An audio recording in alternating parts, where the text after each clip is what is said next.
Hello! For today's miniserye, here's the part 2. Tara, gawa tayo ng vegetable salad. So here are the ingredients that I need for my vegetable salad. First, hugasan muna natin yung apple. Yes guys, naglalagay po ako ng apple at yung ginagamit ko na tomatoes, it's cherry tomatoes. Pwede din naman yung ordinary tomatoes pero mas nasasarapan ako pag cherry tomatoes yung gamit ko eh. So now, hihiwain ko muna yung apple. Yung ginagamit ko pala na apple guys, it's really American apple. Pag namimili ako guys, pinipili ko talaga yung American apple. I tried different types of apple. Nasubukan ko yung green. Nasubukan ko din yung Fuji. Nasubukan ko din yung yellow na apple. Pero iba talaga ang lasa nito eh. Itong klase na apple na to guys, yung ginagamit ko, iba talaga yung lasa niya. Napakatamis niya talaga. Tapos yung anak ko, naiintay siyang kumain kasi nga nilalagyan ko ng apple. Kaya yan ang secret ingredient ko para mapakain ko siya ng vegetable. So, gumagamit ako ng isang buong apple, guys. And that is good for 3 servings. Sa aming 3. Okay na yan. So, para akong galit maghiwa ng apple, di ba? Pero hindi ako galit, guys. I am enjoying slicing and preparing food for my husband and son. Talagang pag nagpe-prepare ako ng pagkain nila, guys, with love talaga. So, ganyan. Hihiwain natin lahat guys. Yung paghiwa ko pala ng apple guys, it's like tidbits. Ganun kalaki. So yan, ubusin natin yung apple guys hanggang matapos natin hiwain lahat. Ganon. Tapos, now, we'll have the radish. Ito, hiwain natin siya ng manipis guys. Ganyan. Usually, konti lang yung nilalagay ko guys. Siguro mga 2, 3. That's good enough. But if you want more radish, you can also add more. Pero sa akin, ganyan lang. Minsan 3, minsan 2, depende lang din sa supply ko. So ganyan, hugasan ko na din pala yan guys. So after the radish guys, isusunod na natin yung ibang mga ingredients. Kayo din ba mahilig kayo sa vegetable salad? Yung husband ko guys, kahit everyday hindi nagrereklamo. Basta ganitong klaseng vegetable salad. Next, hiwain natin yung cherry tomatoes. Mahilig ako sa kamatis guys. Alam nyo ba guys, kinakain ko yung cherry tomatoes. Lagyan ko lang ng konting asin. Ulam na sa akin yan. So nasasarapan talaga ako sa cherry tomatoes guys. Kaya pag gumagawa ako ng vegetable salad, dinadamihan ko na talaga. Nahugasan ko na din pala yung cherry tomatoes guys. Kaya every week guys, nakaka2 pack ako ng bili ng cherry tomatoes. Kasi pag gumagawa nga ako ng salad, ang dami-daming tomatoes yung nilalagay ko.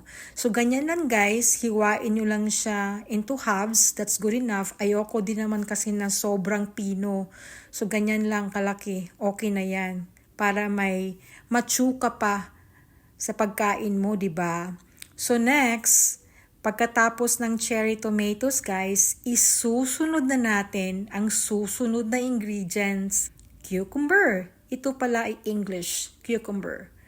English cucumber siya. Manipis siya guys na mahaba. Yan.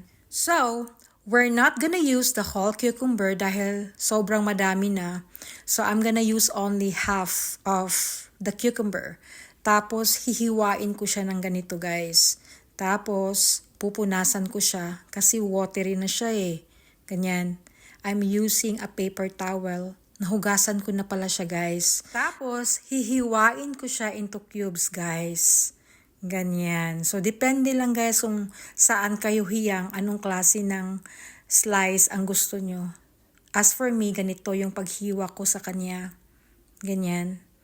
So, this is good for 3 servings din for my husband, myself, and my son. So, okay na kami nito. Ganyan lang. Tapos, ilagay natin sa bowl. So next, after the cucumber, isusunod na natin ang cilantro. I love cilantro guys. Nahugasan ko na siya guys ha. Ganyan. I'm gonna chop the cilantro into small pieces. Ewan ko ba guys, nasasarapan ako sa salad guys pag may cilantro. Kaya every grocery time, hindi nawawala sa listahan ko ang cilantro guys. Ganyan. So hiwain natin siya into pieces as in pinong-pino. Pwede din kung hindi ka comfortable na pinong-pino. Depende lang talaga sa'yo. But as for me, ganyan yung pag-slice ko or pag-prepare ko ng cilantro. The same as when I make, when I mix salsa or tacos, ganyan. After the cilantro, isusunod na natin, of course. Masarap ang salad guys pag may avocado. Ganyan. Kaya yung avocado guys, hindi din siya nawawala sa grocery list ko.